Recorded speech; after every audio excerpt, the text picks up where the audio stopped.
할렐루야. 하나님 아버지를 사모하는 마음으로 4월의 마지막 수요 예배 자리로 나아오신 우리 수지 산성교회 가족 여러분을 환영하고 축복합니다. 오늘 본문은 길고 긴 고통의 터널을 지나고 있는 욥 앞에 하나님께서 폭풍 가운데 나타나시는 장면입니다. 도무지 이유를 알 수 없는 고난을 통과하는 것도 모자라 위로가 아닌 정죄로 괴롭히는 친구들에게 둘러싸여 절규하는 욥 앞에 드디어 하나님께서 나타나신 거죠. 욥은 아마도 폭풍과 함께 나타나신 하나님이 조금 두렵기는 하지만 두려움보다는 기쁨이 더 컸을 것 같아요. 자신의 무죄를 증명해 줄 증인으로서 하나님께서 나타내 주실 걸 그토록 바랬던 자신의 바람대로 하나님께서 갑자기 짠 하고 나타나셨으니까요. 마치 이 장면은 슈퍼맨 같은 히어로 영화에서 위기에 처한 사람들을 구하려고 히어로가 멋지게 등장하는 장면처럼 보입니다. 웅장한 배경음악도 들리는 것 같아요. 빰빰빰빰빰 빰빰빰 빰빰빰빰빰 빰빠밤. 네, 다 이 음악이 귀에 익으실 거라고 믿습니다. 네, 이제 모든 문제가 끝난 것 같아요. 아마 욥도 자기 앞에 나타난 하나님을 보고 이렇게 생각했을 겁니다. 이제 더 이상 비난과 정죄를 당하지 않아도 되겠지. 하나님께서 내가 잘못이 없다는 걸 다 밝혀주시겠지. 이 고통도 이제 여기서 끝이겠지. 그런데 모두의 예상을 깨고 하나님께서 이렇게 말씀하십니다. 알지도 못하면서 이치를 어둡게 하는 사람이 누구냐? 대장부처럼 허리를 묶고 내가 묻는 말에 대답해라. 하나님께서는 이 질문 한마디로 욥과 친구들이 모두 입 다물게 하십니다. 하나님께서는 욥의 친구들이 욥에게 회개하라고 비난하는 말이나 욥이 잘못한 것도 회개할 것도 없다고 항변하는 말들이나 모두 그 모든 말들 모두 무지하다고 일갈하세요. 너희들은 아는 것도 없으면서 떠들어대는구나. 모르면서 잘도 안다고 하고 나에 대해서 이렇다 저렇다 하는구나. 너희들은 모두 나와 욥이 겪고 있는 일에 대해서 왜곡시켜 말하는구나. 너희가 뭘 얼마나 알고 있는지 내가 물을 테니 대답할 준비를 해라. 이 얼마나 두려운 말씀입니까? 그 누가 하나님께서 이렇게 물으시는 말씀에 대답할 수 있을까요? 하나님께서 욥과 친구들에게 던지신 질문을 통해 우리 삶의 어려운 시간을 지날 때 어떻게 통과해야 좋을지 한번 살펴보도록 하겠습니다.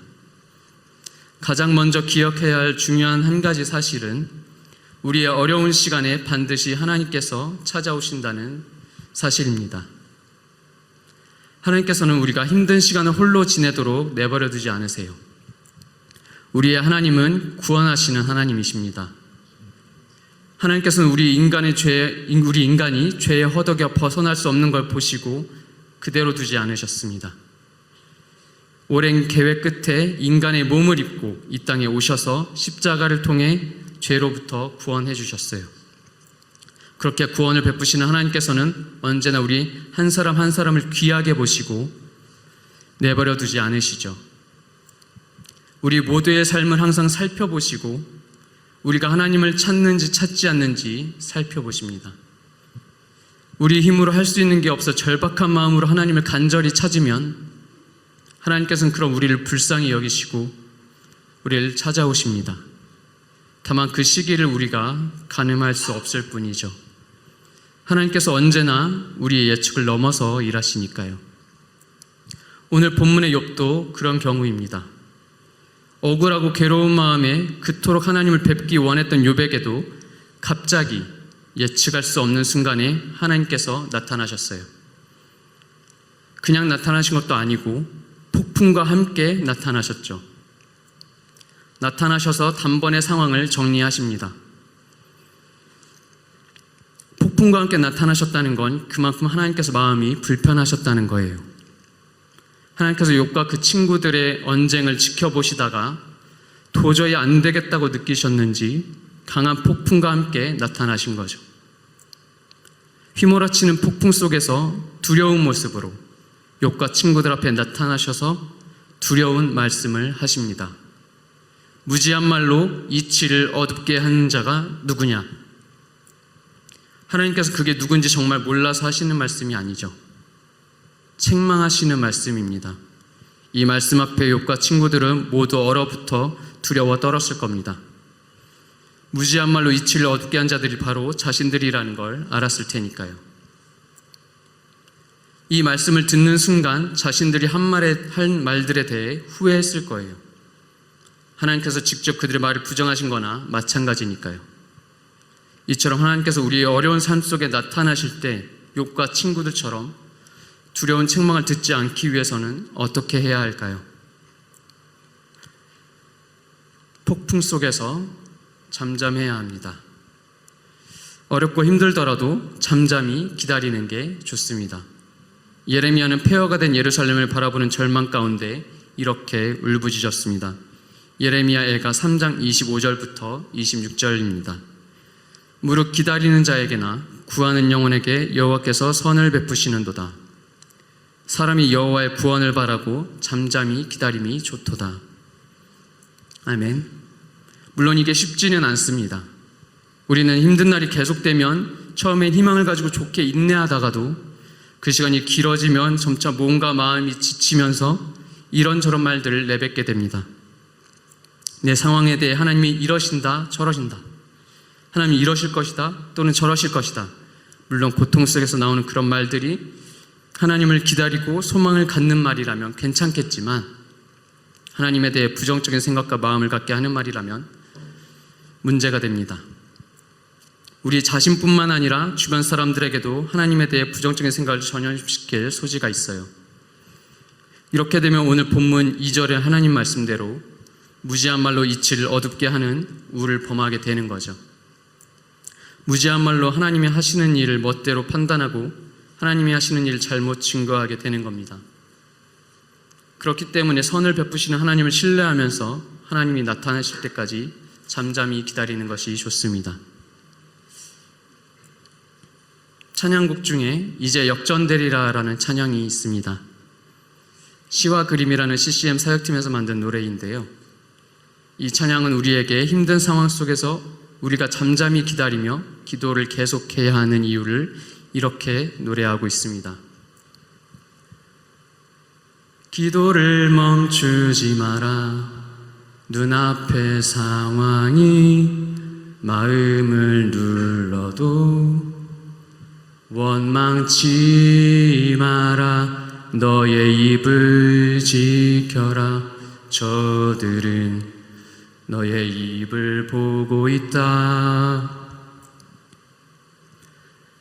마음을 뺏기지 마라. 내가 널 도우지 않는단 소리에 너의 모든 게 불리해도 너는 기도를 계속해라. 너 기도를 멈추지 마라. 내가 너의 그 모든 상황을 바로 역전시키리니 너 기도를 멈추지 마라. 내가 잠시도 쉬지 않고 모든 걸 지켜보고 있으니 바로 역전되리라. 네, 감사합니다. 정말 생음악이었는데, 정말 생라이브였는데 이렇게 좋게 들어주셔서 감사를 드립니다.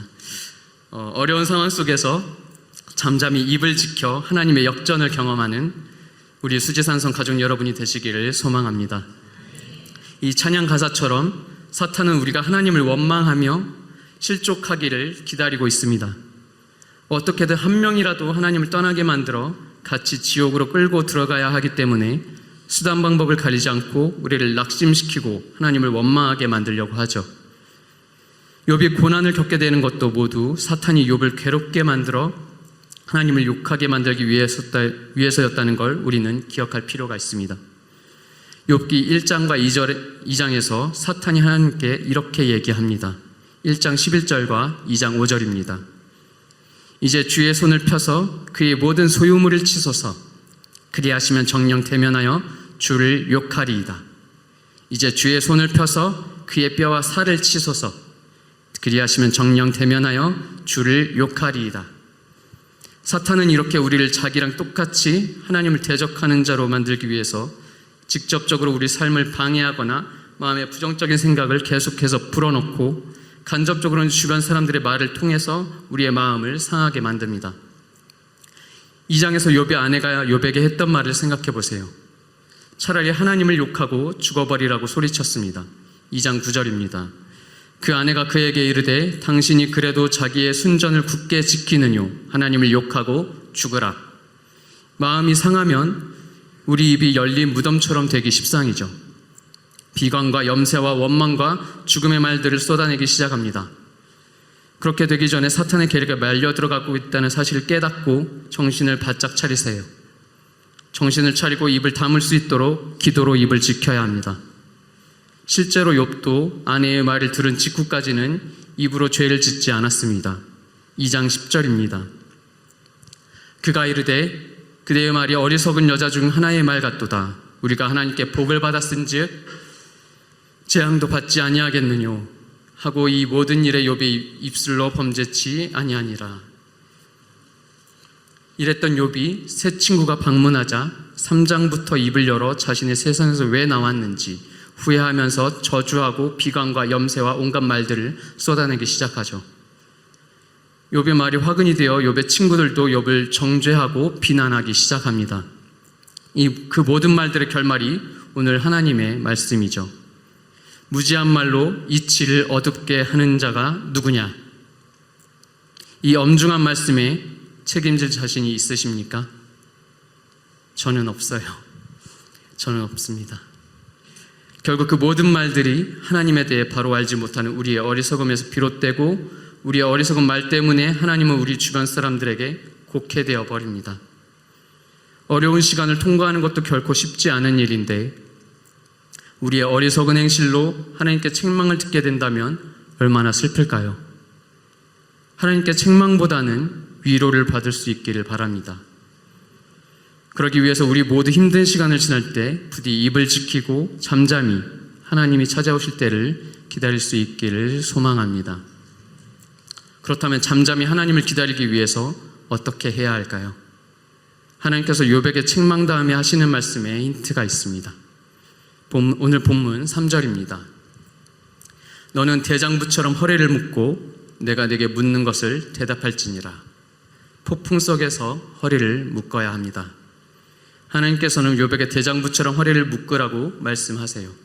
지금 욥이 어떤 상태죠? 욥은 사탄이 온몸에 악성 종기가 나게 만들어서 잿더미 위에 앉아 기와 조각으로 온몸을 긁어댔습니다. 기와 조각에 긁혀서 터진 종기에는 구더기가 기어다니고 살은 골마 터지고 흙먼지가 온몸을 뒤덮고 있는 그런 상태예요. 옷도 제대로 입을 수 없는, 사람의 몰골이라고는 할 수 없는 그런 상태에 있는 욥에게 하나님께서 대장부처럼 허리를 묶으라 말씀하시는 거죠. 허리를 묶는다는 건 어떤 거죠? 우리는 보통 옷 매무새를 단정히 하고 흐트러진 것을 바로 잡을 때 허리띠를 고쳐맵니다. 하나님께서는 욥에게 허리띠를 묶어 그동안 고통을 겪으며 흐트러졌던 옷차림과 마음을 바로 잡으라고 하시는 겁니다. 우리도 힘든 시간 속에서 어리석은 말로 죄를 범하지 않고 잠잠히 하나님께서 찾아오실 때를 기다리기 위해 허리띠를 고쳐매야 합니다.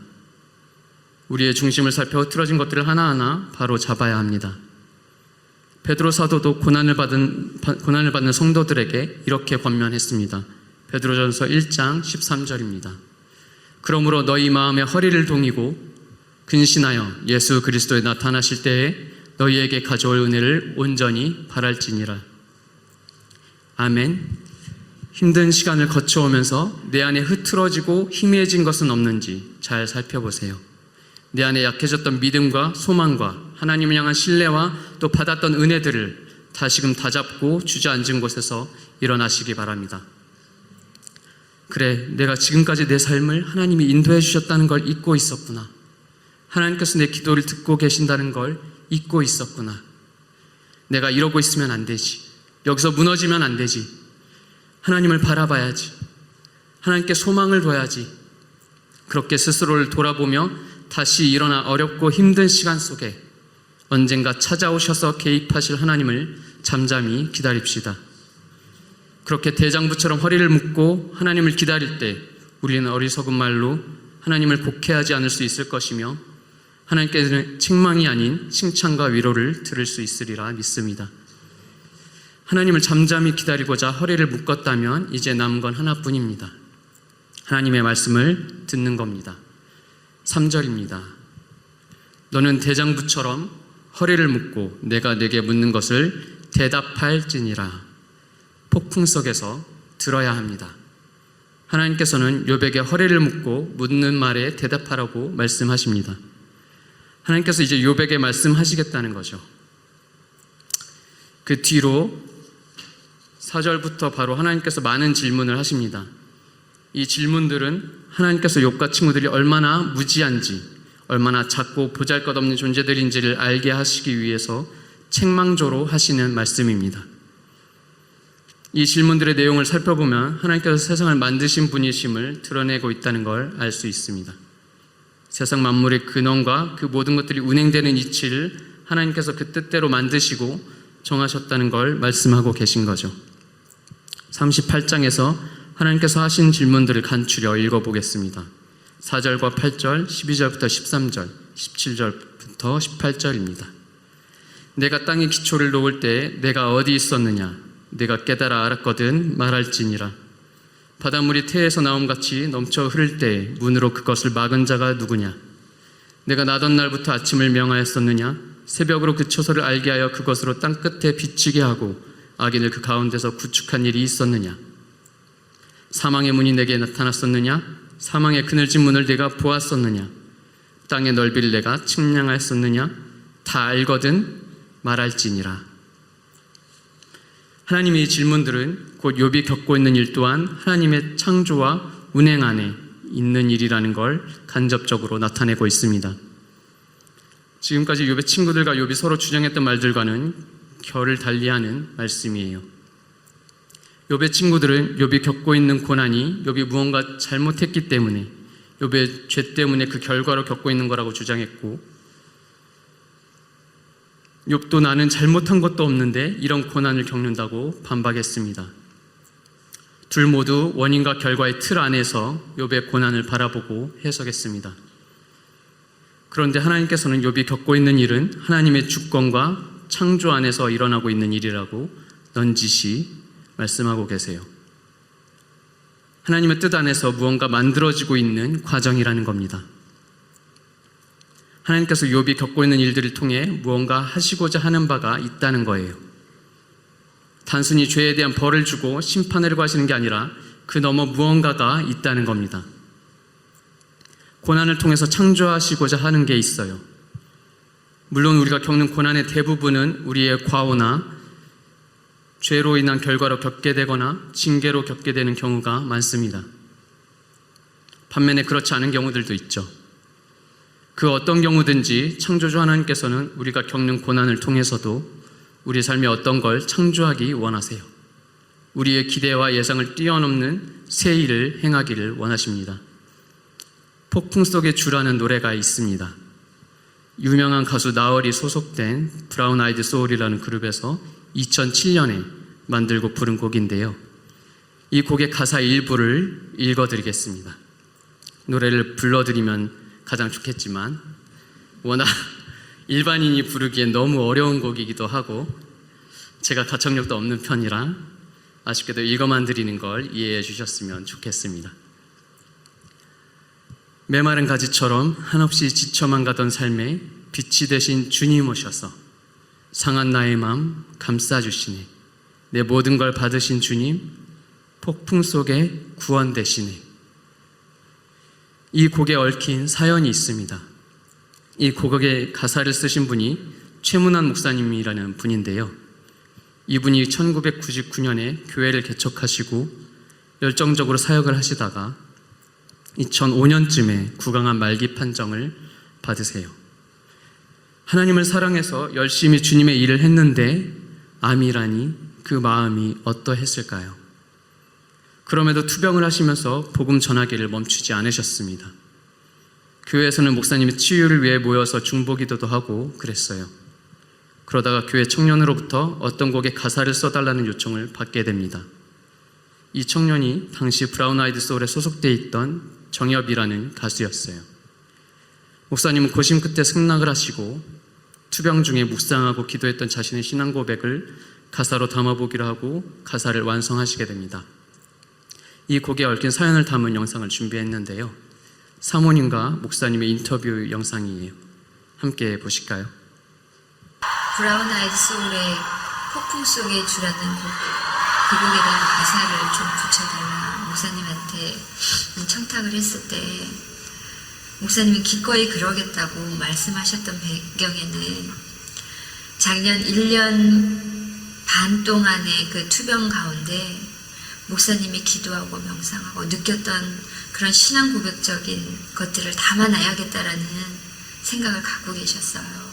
돌아가시기 전 한 3, 4주 동안은 실제로 2m도 안 되는 화장실에도 가기 어려울 정도가 됐었거든요. 그러면서도 그 기도문을 완성해야겠다는 생각을 마음속에 계속 갖고 계셨어요. 곡을 보냈는데 그 곡이 너무나 아름답고 너무나 감명적이어서 목사님은 그 곡에 눈물을 흘렸었어요. 내가 이렇게 병상에서 가장 작고 연약하고 아무것도 해줄 수 없는 나지만 그러나 이런 과정을 통해서 많은 사람들한테 위로가 되고 힘이 되고 그것이 메시지가 되면 나는 그걸로 감사할 뿐이다. 지인들과 교인들 사이에선 강철 최문환, 불사조 최문환이라는 별명까지 생겨났건만 그는 끝내 2007년 11월 2일 갑작스레 생을 마감했습니다. 이 모든 일이 미리 예비되었던 것처럼 목사님이 돌아가시기 3일 전에는 폭풍 속의 주가 수록된 브라운 아이드 소울의 음반이 발매되었고 하루가 지나서 목사님은 응급실에서 그 음반을 들으실 수 있었습니다. 목사답게 살려고 애를 쓰는데 가장 목사다운 게 어떤 건가 요즘 많이 생각합니다. 가장 목사다운 게 어떤 것인가. 이렇게 건강도 있고 소망도 약해지고 믿음도 약해지는데 이제 목사답게 사는 것인가. 그런 후회도 들고 낙심도 드는 게 사실인데 최근에 제가 드는 생각은 예수님이 가장 예수님답지 않을 때 바로 십자가에 가장 예수님답지 않았지만 나중 생각해보니까 그게 가장 예수님다운 모습이었다는 거. 가장 연약하고 가장 보잘것없고 가장 내세울것없는 현재 이 상태가 어떻게 가장 목사다운 그런 게 아닌가 생각이 들습니다. 좋은 목사 수업을 하고 있다고 생각하고요. 이게 어두운 터널 지나가는데 힘이 되고 소망이 되고 용기를 북돋았는데 그래 오늘에게 참아 입으로 뭐라고 감사할 수 없어. 늘 제 가슴에 여러분들의 이름, 여러분들의 얼굴, 여러분들의 영혼이 알려져 있다는 거 잊지 마시고, 저도 목사답게 오늘 참석한 여러분들을 위해서 기도하겠습니다. 샬롬, 주님의 평강이 저와 여러분 모두에게 늘 함께 있으리라 확신합니다.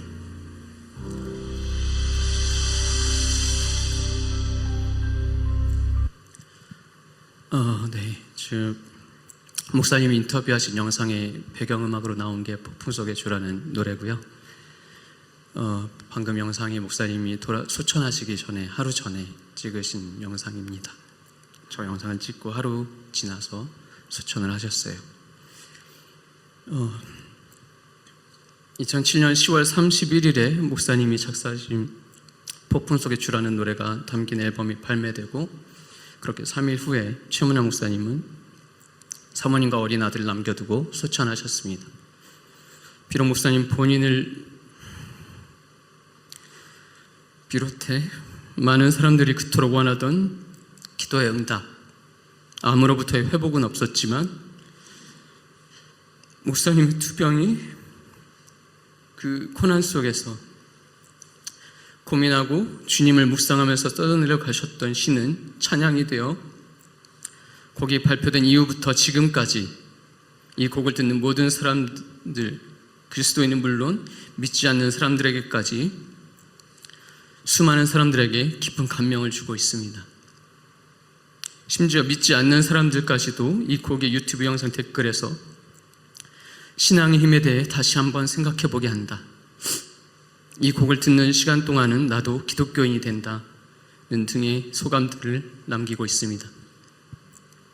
하나님께서 목사님의 고난을 통해서 목사님께 말씀하시고 우리의 기대와 예상을 뛰어넘는 새해를 행하신 거라고 저는 생각합니다. 저작권 문제 때문에 이 곡을 영상으로 송출하지 못하는 게 아쉽긴 하지만, 궁금하신 분들은 유튜브에서 폭풍 속의 주라고 검색하시면 해당 곡을 들으실 수 있으니 나중에 한번 찾아서 들어보시길 바랍니다. 영상 속에서 최문영 목사님이 말씀하신 것처럼 예수님은 사람들이 보기에 가장 예수님답지 않을 때 가장 예수님다우셨습니다. 이스라엘이라는 나라를 로마로부터 해방할 힘 있는 장군이 아니라 모든 사람을 죄와 사망으로부터 해방할 구세주셨어요. 욥도 고난 속에서 사람들이 보기에 가장 의인답지 않았지만 하나님이 보시기에 가장 의인다운 사람으로 빚어져 가고 있었습니다. 욥은 고난의 끝자락에서 폭풍 속에 하나님을 만난 후에 자신을 그토록 정죄하고 비난하던 친구들과 더는 맞서지 않습니다. 42장을 보면 욥은 친구들이 자신에게 한 것에 대해 되갚지 않아요.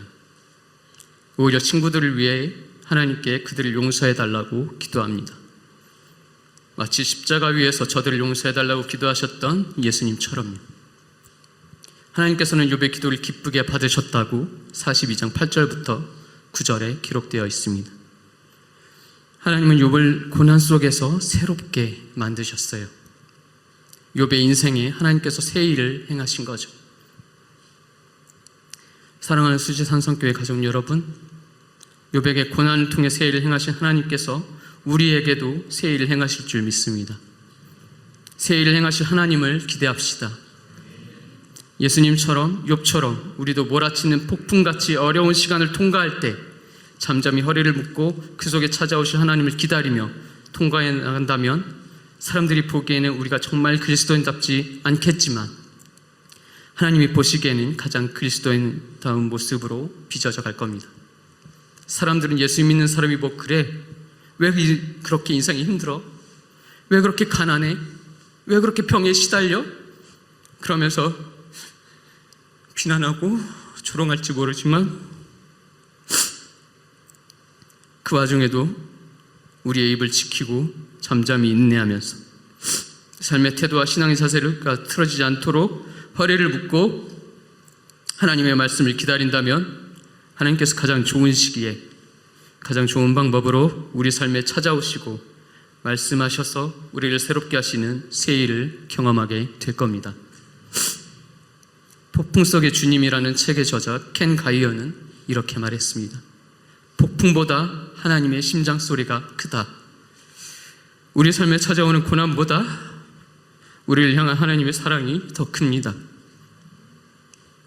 욥의 고난을 기억합시다. 23장 10절입니다.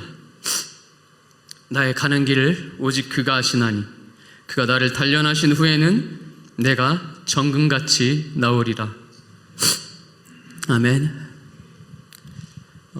이 시간 우리 함께 고난은 하나님께서 우리를 새롭게 만드시는 새 일을 경험하는 과정이라는 걸 기억하며 잠잠히 허리를 묶고 새롭게 달 날을 기대하며 살아갈 수 있게 도와주시라고 주여 한번 크게 부르시고 기도하시겠습니다.